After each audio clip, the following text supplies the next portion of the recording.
¿cómo están? Ya cansado. Se acercó una compañera diciéndome que tienen un cupón de horario con un certamen 4, no sé si son todos, con el certamen 4.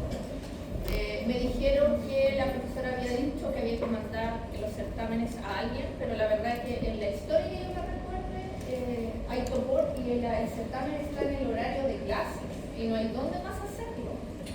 Entonces, estando dentro del horario de clase lo podemos hacer, así que por el momento el certamen queda el miércoles 4, porque no tenemos dónde más hacerlo. No, acuérdate que estaba mala la fecha. ¿Será por eso o no? ¿Era el lunes 2? Ay, perdón, que estaba hablando usted. ¿Será por eso? No sé, para los que estuvieron, yo tengo que hoy día voy a seguir el codificado porque ya sabemos qué le pasa. No, es miércoles 4. ¿Alguien me confirma? Porque yo no, pero la fecha no es 2. A ver, hay una construcción ahí que ya, el certamen es el, voy a buscarla, es el miércoles 2. ¿Y tienen topón? Es que nosotros el mismo día tenemos un certamen como, saliendo de ese certamen entramos en el otro. Es que, pero estamos en el horario de clases, entonces, y no tenemos dónde más hacer. Pero no es que les tope entonces. Ustedes pues alcanzan a terminarlo ahí y se van al otro. Acuérdense que no es un certamen, es que no hay dónde. Ya, miren. No, pero no es que tope, que choque, ¿cierto? Lo pueden hacer antes de ese día de colegio o por el momento tienen una clase antes también. Sí. Miren, no entremos en pánico porque estamos en agosto, septiembre, octubre, noviembre, diciembre. Veámoslo cuando estemos cerca de la fecha y alguna solución habrá, ¿ya? Pero por el momento queda ahí porque no, yo entendí que chocaban en el fondo. A ver, era en el mismo horario, pero no es en el mismo horario. Estamos en el horario de farmacología. ¿Ya? Yo entiendo que después de salir de aquí, ir al otro, como yo les dije, el último certamen es prácticamente ustedes se van a demorar 20 minutos.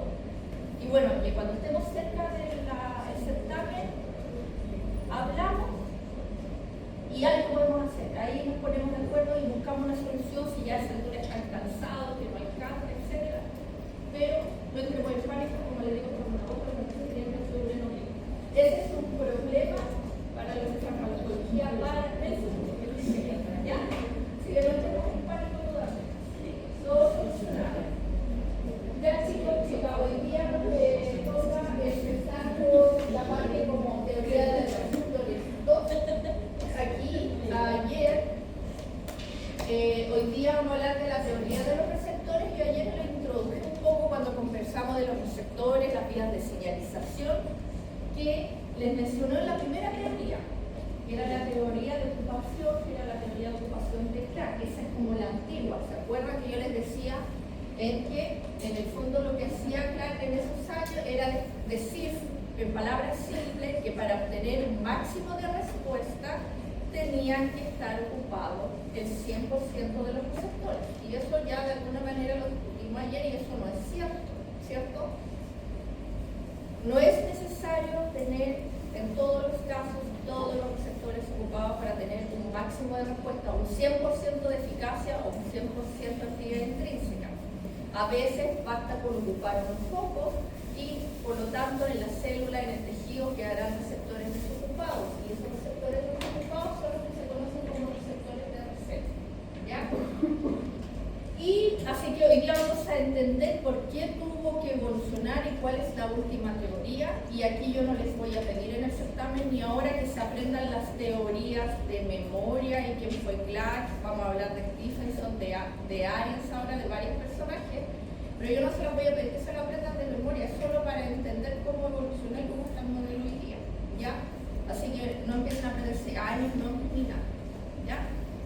Vamos a ver en qué minuto en el fondo se introdujo el concepto de agonista, de antagonista, de la transducción de señales, etc.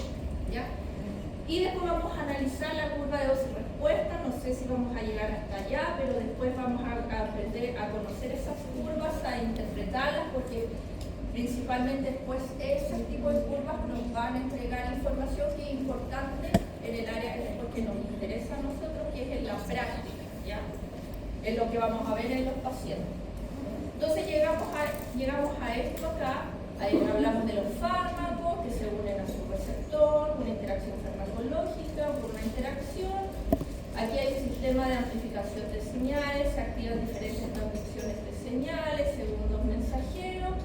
Existe una respuesta celular, por ejemplo, lo que hablábamos ayer en el caso de un glucocorticoide, la respuesta celular será disminuir la transcripción del gen de interleuquina 6, que es una citoquina proinflamatoria. Entonces la respuesta celular es disminuir la expresión de ese gen y por lo tanto después la traducción de esa proteína, esa citoquina, y con eso entonces lo que vemos es el efecto farmacológico, que es digamos, el proceso antiinflamatorio, bajar la inflamación. Esa es la respuesta farmacológica. ¿Ya? La otra de disminuir la proteína, disminuir la citoquina, interleuquina 6, esa es la respuesta celular. ¿Sí?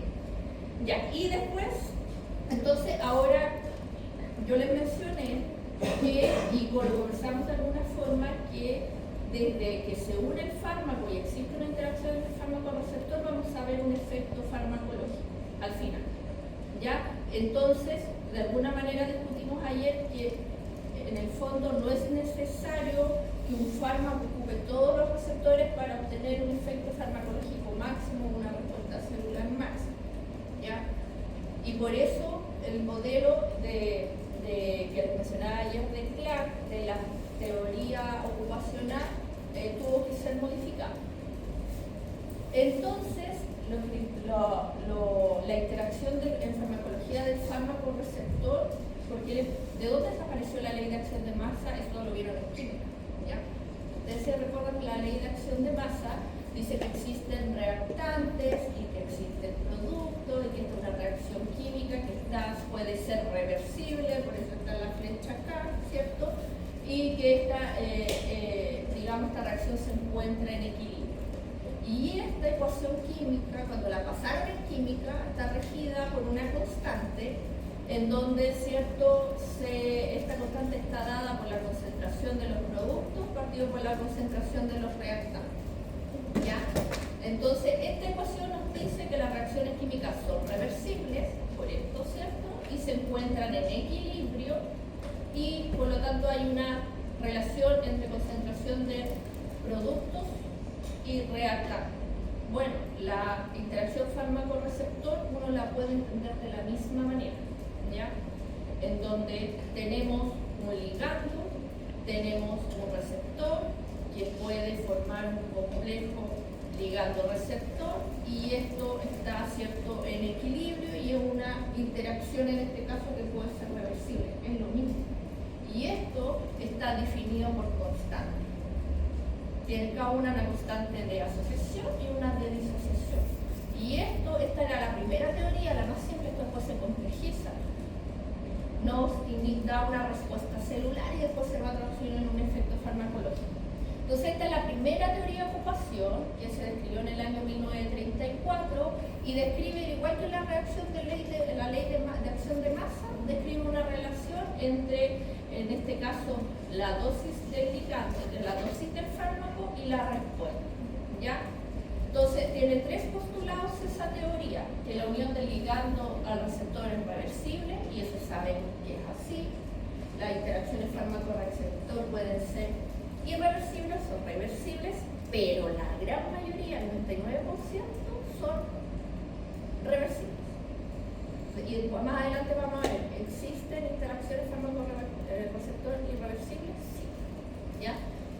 ¿Qué decía esta teoría? Que el efecto, en esos años decía efecto, y yo sabía que la respuesta de un ligando es proporcional a receptores ocupados. Entonces él describía reacción lineal. Si uno hace un gráfico, una reacción lineal, y por lo tanto eso quiere decir que contra más receptores hay ocupados, mayor es la respuesta.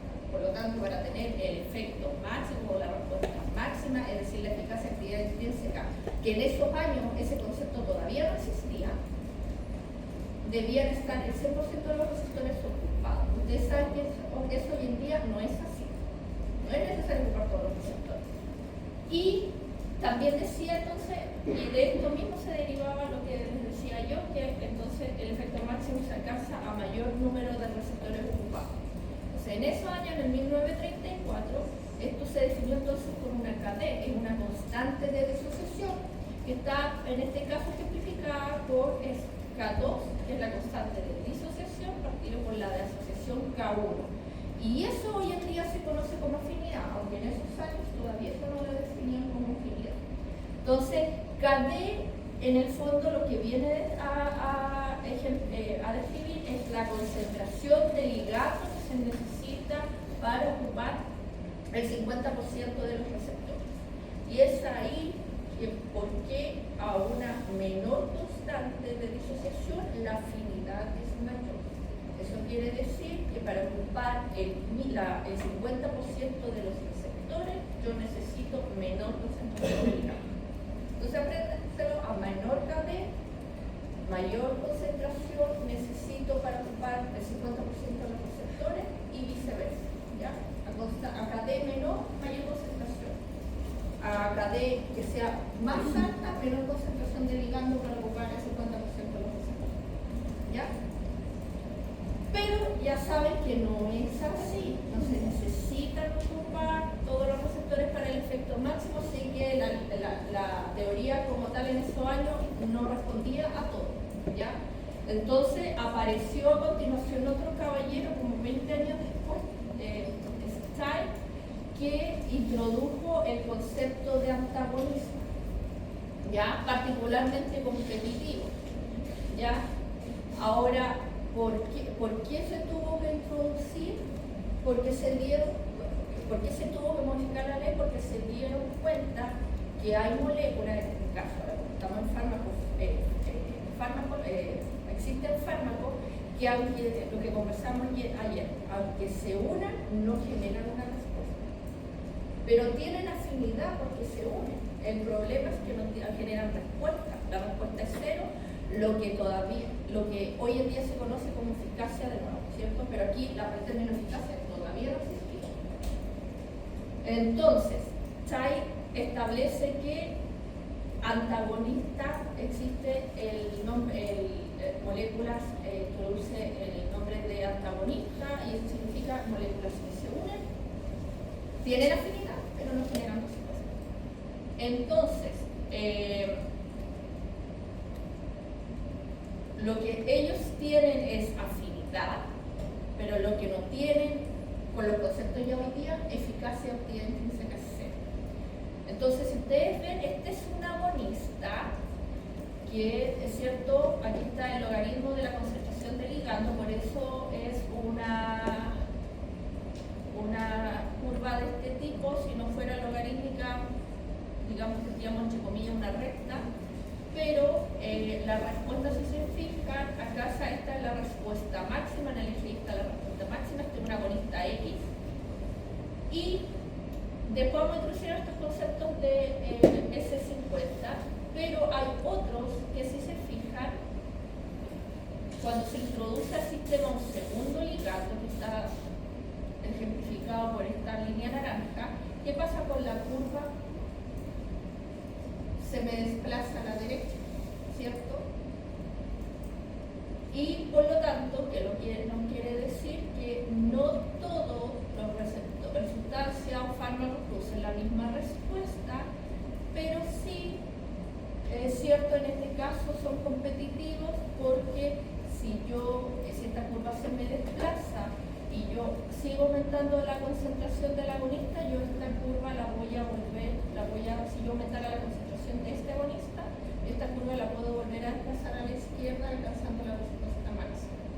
¿Ya? Eso significa que son competitivos. Puedo desplazar para que se hunda, digamos, el primer ligando, y con ello alcanzar a recuperar la respuesta máxima. Ahora eso significa que ocupan el mismo sitio porque van a competir, no como el antagonista no competitivo, que se acuerdan que como se unía a un sitio diferente del sitio, digamos, de unión del fármaco, yo por más que aumentara la concentración del agonista jamás alcanzaba la respuesta máxima, porque el sitio de unión del fármaco seguía, ¿cierto?, permaneciendo con cambios conformacionales que impedían su unión, ¿ya? Entonces, aquí empezó el antagonista competitivo. Pero después se dieron cuenta de otro problema, que a pesar en algunos casos, que por más aumentara también la concentración, nunca se pasaba la respuesta máxima del mismo, un agonista, una molécula, digamos, X. Y aquí eso lo ven ejemplificado de nuevo, la respuesta, el logaritmo de la concentración. ¿Y qué pasa? Aquí tenemos un agonista 1, un fármaco 1, un fármaco 2. Aquí, este es considerado la respuesta máxima 1, ¿se acuerdan que va de 0 a 1? Esta es la respuesta máxima 1, y este tiene una respuesta de 0,7, o 70%, 100%. Entonces, por más que en el sistema uno agregar una molécula, hay molécula, fármaco en este caso, que no alcanzaban la respuesta máxima. No todos responden igual en los sistemas. Y por lo tanto, Arens después apareció entre los años 54 y 64, y aquí recién aparece el concepto de actividad intrínseca o eficacia con Arens. Entonces, para diferenciar en el fondo y para introducir el concepto de que en el fondo diferentes agonistas pueden producir diferentes respuestas. ¿Ya? Y aquí aparecen los agonistas parciales. Ya podemos explicar. Y se siguió enredando porque hasta aquí lo que sabemos es que la ocupación del receptor no es lo mismo que decir la respuesta del sistema. ¿Ya? ¿Por qué? Porque ya vimos que no es necesario ocupar todos los receptores para producir un efecto máximo. ¿Ya? Entonces aquí la ecuación, la gráfica cambia un poquito y aquí tenemos respuesta. Y en el eje X, porcentaje de ocupación de los receptores. ¿Cuántos receptores hay ocupados? ¿Ya? Si se fijan en el tejido, aquí hay varios sistemas, tejido 1, tejido 2, tejido 3. Nosotros, según estas curvas, así mirándolas en conjunto, si nosotros ocupamos a mayor cantidad de receptores ocupados, ¿cierto? Mayor, si lo vemos cada una de las curvas por separado, mayor es la respuesta, ¿cierto? ¿O no? Sí. Pero si ahora vemos las tres pensando que es el mismo fármaco, que es el mismo receptor, pero lo que cambia es el tejido, la célula, el sistema es otro, yo por más que ocupe los receptores, vaya ocupando más receptores. Si fuera así, yo debería alcanzar en los tres sistemas la misma respuesta máxima. Y no la alcanzo. Esta es la respuesta máxima en el tejido sistema 2 y esta es la respuesta máxima en el sistema 3. Siendo que es el mismo receptor, el mismo fármaco, solo cambia el sistema. Pero no es así. Entonces, tampoco la teoría al inicio lo explicaba. Porque si fuera a mayor receptores ocupados, mayor respuesta, en el fondo la curva debería ser para los tres iguales en el mismo tejido, en los diferentes tejidos, y no es así, ¿ya? Entonces, ¿qué se dieron cuenta acá? Que la unión de un agonista con un receptor sí genera una respuesta, sí genera un estímulo, pero la magnitud depende del sistema. Y obviamente después yo aquí les depuré las teorías, pero hay muchas más cosas entre medio. Pero, ¿de qué va a depender finalmente? ¿De cuál es la respuesta máxima que se alcance? No de la ocupación de los receptores, de la ocupación de los receptores. Va a depender de cómo el sistema transmite la señal. Y ahí están los transductores, las vías de señalización, los transductores de señales según un mensajero. ¿Ya? Un tejido A puede tener receptor A y ligando fármaco A, y en el tejido B ser el mismo fármaco, ser el mismo ligando, pero sin embargo la respuesta que se genera es diferente, porque probablemente los segundos mensajeros son diferentes, las vías de señalización son diferentes, etc. ¿Ya?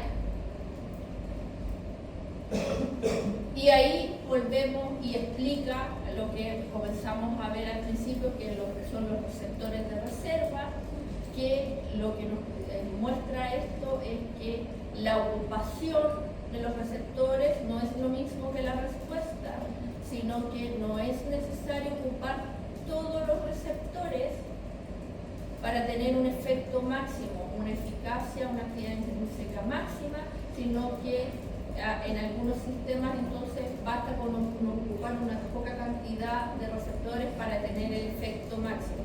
Entonces a estos receptores vacíos se le llaman los receptores de reserva. ¿Y por qué pasa esto? Porque estos receptores, al unirse el fármaco, al unirse su ligando, las vías que desencadenan los conductores de señales y activas son capaces de señalizar y producir la respuesta máxima. Y ahí ya explican los receptores de reserva. ¿Ya?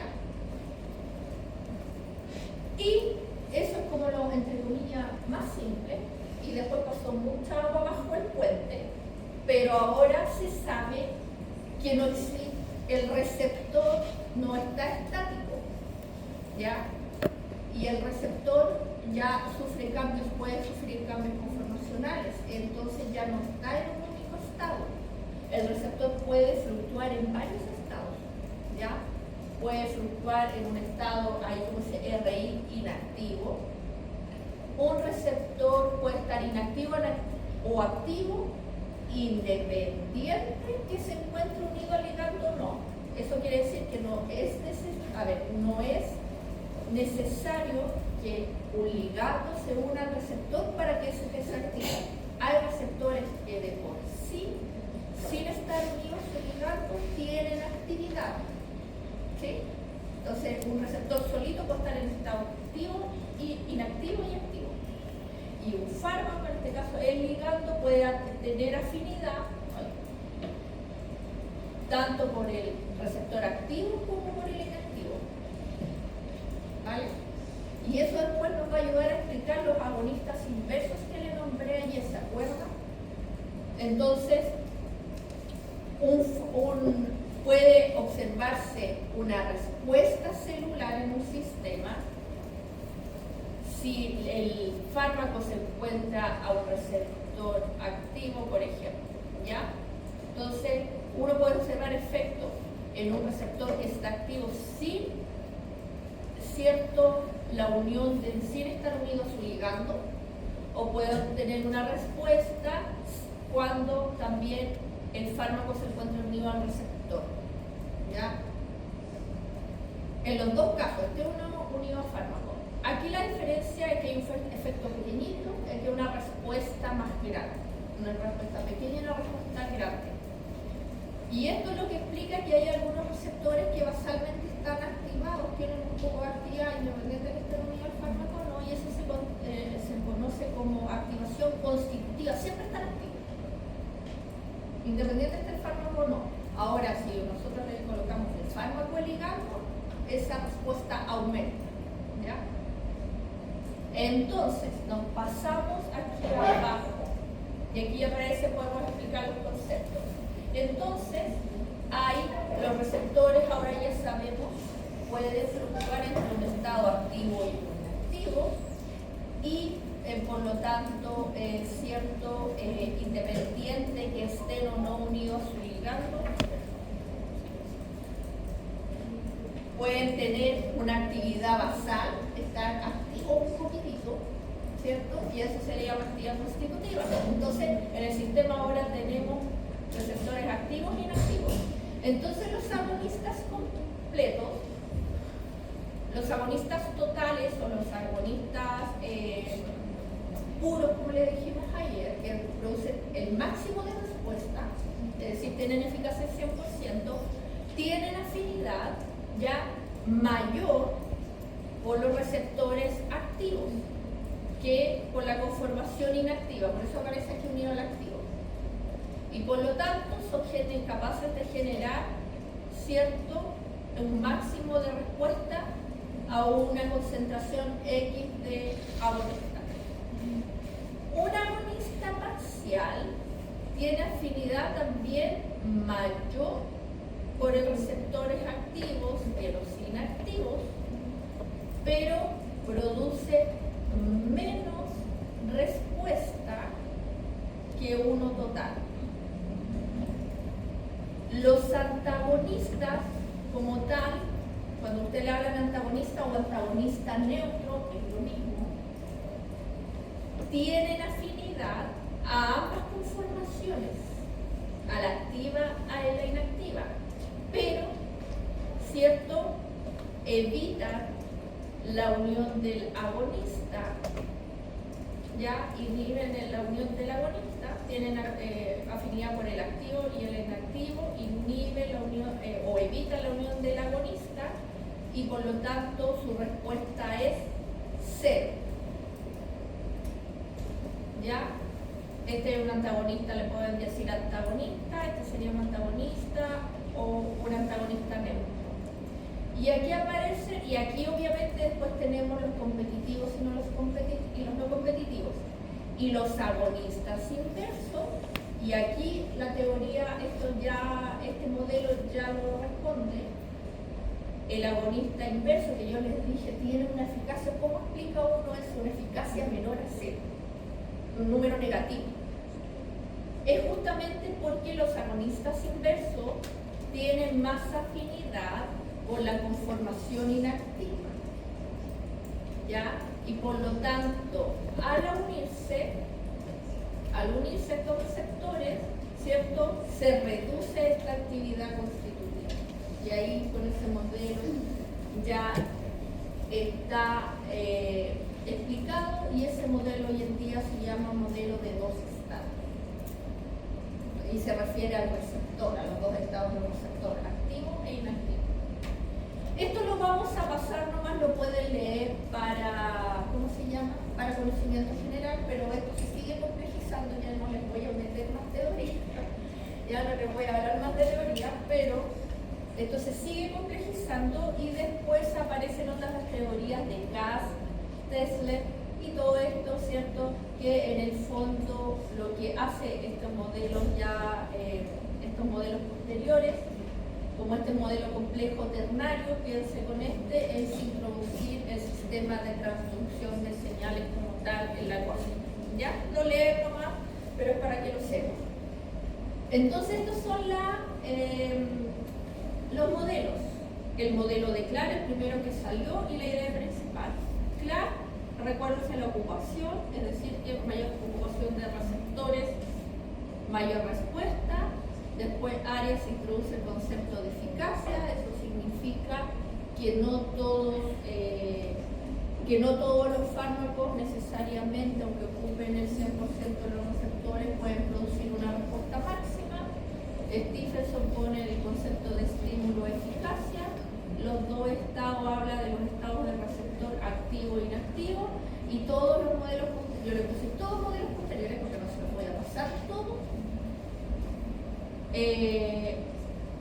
Incluyen o suman todo lo que tiene que ver con la transducción de señales y con el acoplamiento del receptor a la respuesta. Y en el fondo, que es como les digo, la transducción de señales, pero no vamos a ahondar más en eso. ¿Ya? Eso con los modelos, y ahora vamos a empezar a ver no sé si tienen alguna pregunta. Vamos a empezar a ver la curva de concentración. ¿Ya? Entonces, si ustedes se fijan, aquí hablamos de la variabilidad farmacodinámica, hablamos de la interacción fármaco-receptor, pero si ahora nos vamos a los pacientes, ¿cierto? En la práctica clínica, uno a un paciente le administra siempre una dosis de un determinado fármaco, ¿ya? Y al final, como vimos de lo que hemos visto, al final vamos a ver un efecto farmacológico. Y ya que no sabemos que es lo mismo que la respuesta celular, muchas veces ni vamos a enterar qué fue la respuesta celular, cuál fue la respuesta celular que hubo. Vamos a ver un efecto farmacológico. Y este efecto farmacológico, ¿cierto?, tiene un componente farmacodinámico y farmacocinético. Y en la farmacodinámica ya que lo estudiamos, sabemos entonces que el efecto farmacológico va a depender del fármaco, del receptor, la interacción fármaco-receptor, de la transducción de señales, todo lo que vimos. Pero este efecto farmacológico también va a estar influenciado por la variabilidad farmacocinética. ¿Y a qué se refiere eso? Que cuando al paciente se le administre el fármaco, el efecto farmacológico, aparte de todo el celular que vimos, va a depender también de cómo ese medicamento se absorba, cómo se distribuya, cómo se metabolice y cómo se excreta. Ya eso ya lo vamos a ver la otra semana. Y va a influir sobre el efecto farmacológico, que es lo que uno en el fondo ve, lo puede, ¿cierto?, apreciar en el paciente. Entonces todo eso entonces va a condicionar el efecto farmacológico y bueno, y sabiendo todo lo que ocurre en la variabilidad farmacocinética y farmacodinámica, yo puedo también saber, bueno, qué dosis administrar inicialmente. Y las dosis también las vamos a aprender acá. ¿Ya? Entonces, aquí llegamos a las famosas curvas dosis-respuesta, ¿cierto? Que en el fondo estas curvas representan, como dice acá, la respuesta de un individuo, ya, la respuesta de un individuo a dosis crecientes de un fármaco, a diferentes dosis de un fármaco. Y aquí cuando dice magnitud de la respuesta, por ejemplo, podría estar aquí graficado la presión arterial, la concentración de colesterol, los latidos del corazón, etc. Ya, respiraciones por minuto, porque es la respuesta que está sufriendo el individuo a diferentes concentraciones del fármaco. Aquí está ejemplificado como magnitud de la respuesta, pero aquí podemos cambiar el nombre de la variable dependiendo qué respuestas que estemos evaluando frente a un determinado fármaco. ¿Ya? Entonces, ¿qué es lo primero que pueden ver acá? Que a medida que aumenta la concentración de un fármaco, la magnitud de la respuesta va a aumentar. Y aquí arriba está marcada el máximo de la respuesta para este fármaco y por lo tanto aquí lo que podemos ver es la actividad extrínseca o eficacia. ¿Ya? Entonces,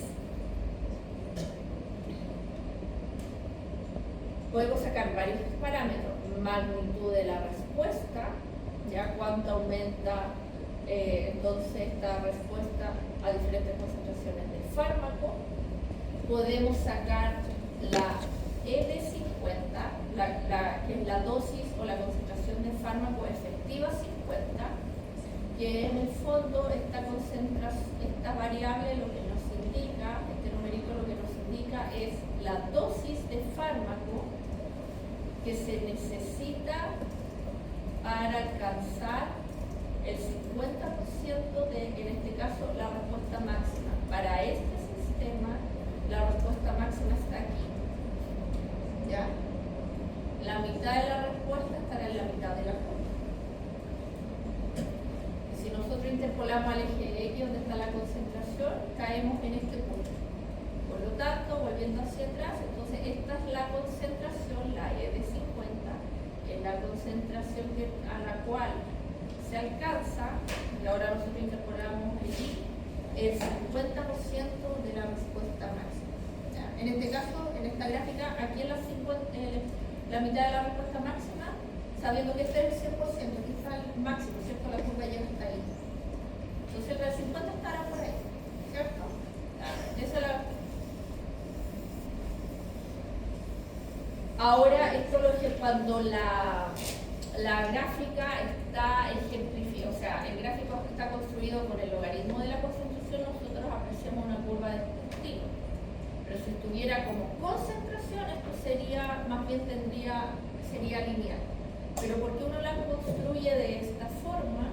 Porque eso nos permite apreciar, y eso es de matemática, eso se lo enseñaron en matemáticas en el colegio, que cuando están construidas de esta forma las curvas, sí nos permite apreciar cambios súper sutiles cuando yo aumento muy poquito la concentración de un ligando, en este caso de un fármaco. A veces hay variaciones súper sutiles por cambios muy pequeños en las concentraciones de fármacos que no lo podríamos apreciar si la curva estuviera construida en forma lineal. Para construir una curva en forma lineal, aquí tendría que estar como concentración solamente, no como logaritmo.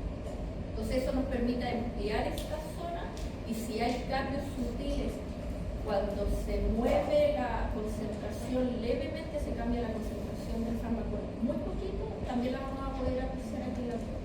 ¿Ya? Es por eso solamente. Entonces, vamos a entrar al primer concepto aquí que podemos apreciar en estas curvas, que yo se los mencioné como en las preguntas claves ayer en la clase, que es la potencia. Yo puedo comparar a dos fármacos en cuanto a potencia. ¿Ya? ¿Se acuerdan que comentábamos que un fármaco puede ser más o menos potente, un fármaco A puede ser más o menos potente que B? Y por ahí una compañera lo dijo muy bien, la potencia guarda relación con la concentración. ¿Qué nos dice la potencia? Ya nos dice qué cantidad de fármaco se requiere para producir una X respuesta. Entonces yo en el certamen les podría preguntar ¿qué fármaco es más potente? Y para ello, ¿cuándo se necesita, por ejemplo, que la respuesta sea de un 50%, que una respuesta X sea del 20%, o que sea para el 30%, etc.? Y yo lo puedo calcular de una curva de esta forma. Ahora,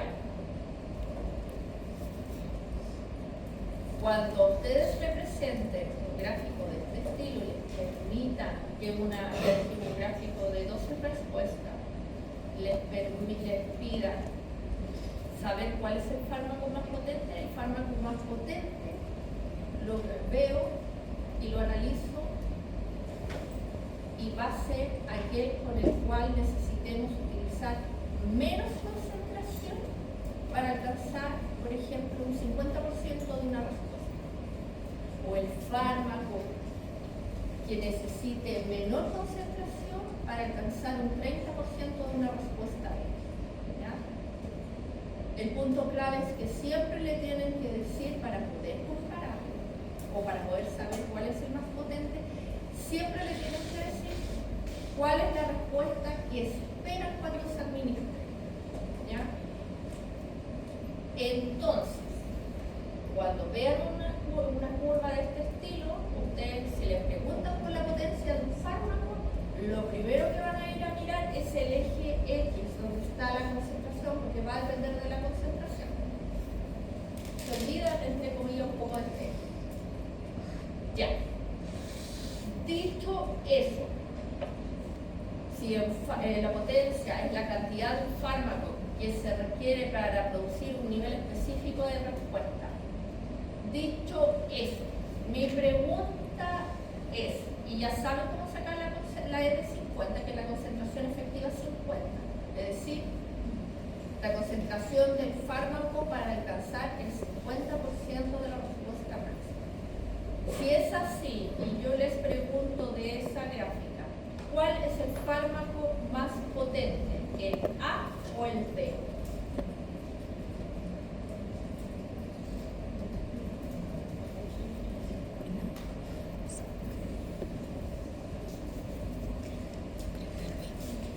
¿Cuál es más potente? ¿El A o el B? Hay A, B, C, pero ¿el A o el B? ¿Por qué? Ya, necesita menos concentración. Ya está ok. Y ahora les voy a hacer otra pregunta. Y después vamos a analizar más este gráfico. ¿Quién es más potente? ¿El A o el B?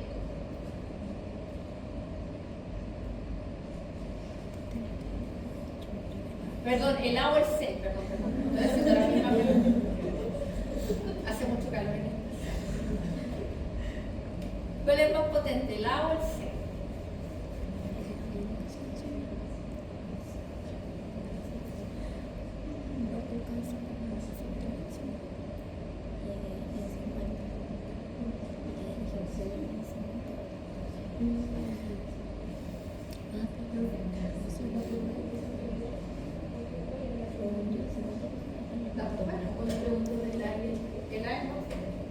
Porque se necesita menos concentración para alcanzar la misma respuesta. Y entre el A y el C, ¿cuál es más potente para para alcanzar el 50% de la respuesta máxima.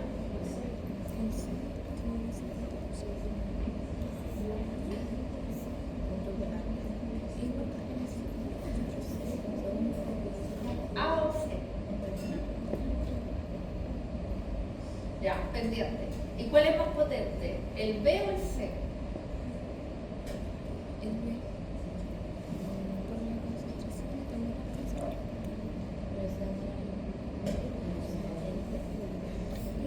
Ya, entre A y el C, entonces, ¿cuál es más potente? Ya, acá dice el A. ¿Están de acuerdo o en desacuerdo? ¿O están? Ya, dejemos que el A. Y entre el B y el C, después lo vamos a ver.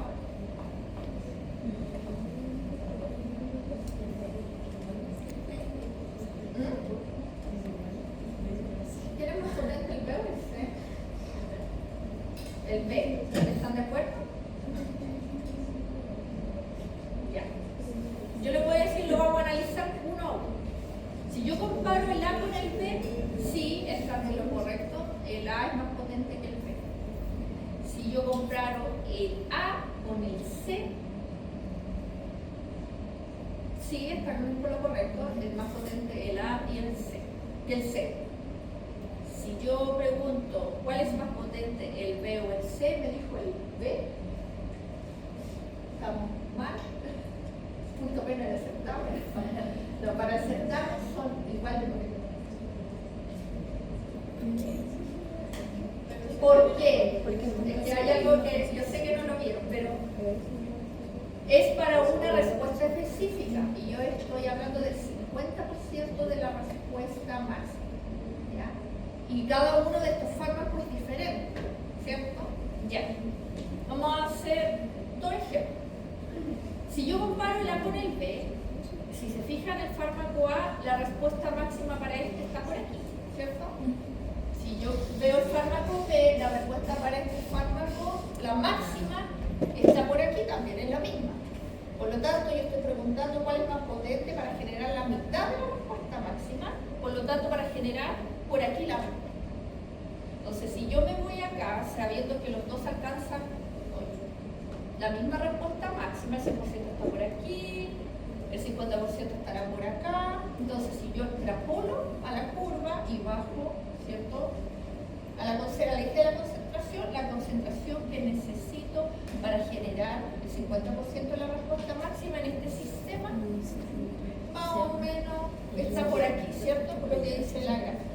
Si yo me voy al B, bueno, lo máximo está acá al 100%, el 50% de su respuesta máxima estará por acá, me extrapolo a esta curva, quiero ver esta curva ahora, y bajo la concentración en el eje está hasta el B.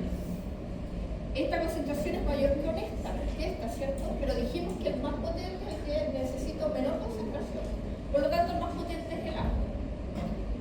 Ya, me voy a saltar A con C, para que revisemos por qué no es lo mismo. Ahora necesito comparar estos dos. Pero la respuesta máxima a esta droga, a este fármaco, está por acá arriba, ¿cierto? ¿O no? Y por lo tanto, la 50% para esa respuesta estará por aquí. Si yo extrapolo a la curva y bajo al eje de la concentración está aquí. ¿Sí? Bien. Pero si yo veo la droga C, la respuesta máxima no está allá arriba. Este es el 100% para este fármaco. Por lo tanto, el 100% estará por aquí. Y si yo necesito generar la mitad de la respuesta máxima, estará por acá, ¿cierto? Para ese fármaco. Y si yo me voy a la curva extrapolo y corto el eje X, la concentración, ¿dónde está? Ahí. Entonces, para generar esta respuesta, no sé, aumentar los latidos del corazón. ¿Ya? Yo, independiente del fármaco que use, yo voy a obtener con una misma concentración en el mismo fármaco la misma respuesta, en este caso el 50% de la respuesta. Ahora después en el futuro, si están en esa situación, ¿de qué va a depender entonces la elección del fármaco? De los efectos adversos, de las comorbilidades del paciente, del estado de salud del paciente, etcétera, etcétera, etcétera. ¿Sí? Ya, lo dejamos. dejamos hasta ahí y seguimos la otra semana.